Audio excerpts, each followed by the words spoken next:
Master Jet, in line with your newest post about career progression, do Master Teacher 2 in career progression need to take Inquest pa since the equivalent is Principal 1 or it's an edge if you are Inquest passer? Please hide my identity. Thank you in advance.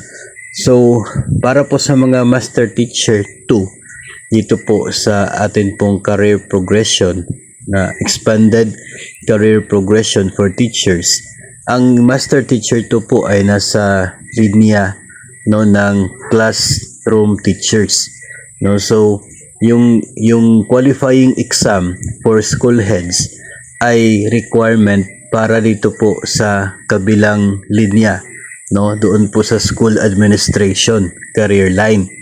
So, hindi requirement sa pagiging isang master teacher na passer ka sa isa pong qualification exam for school heads, at hindi rin natin masasabing edge ng isang MT kung siya ay mag-a-apply as MT yung pagiging passer niya, dahil hindi naman po yun related kung siya po ay mag-a-apply to higher master teacher positions.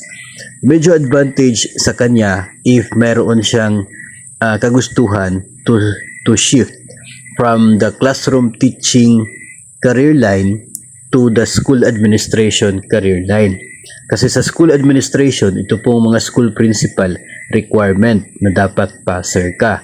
Kung isa kang master teacher at the same time passer pa, so meaning you can shift, you are eligible to shift to school principal positions kung may bakanting position dyan na ino-open tapos interested ka, then you can apply kasi eligible ka and you can be appointed to the school principal position. Yun ang advantage.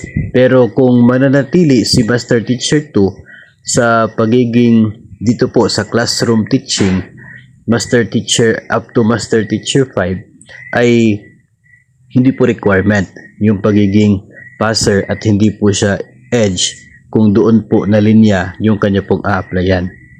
So, bagamat equivalent yung Master Teacher 2 at si School Principal 1 pagdating sa sahod, kasi the same yung kanila pong salary grade, ay it doesn't mean na requirement na rin kang MT yung requirement kang School Principal.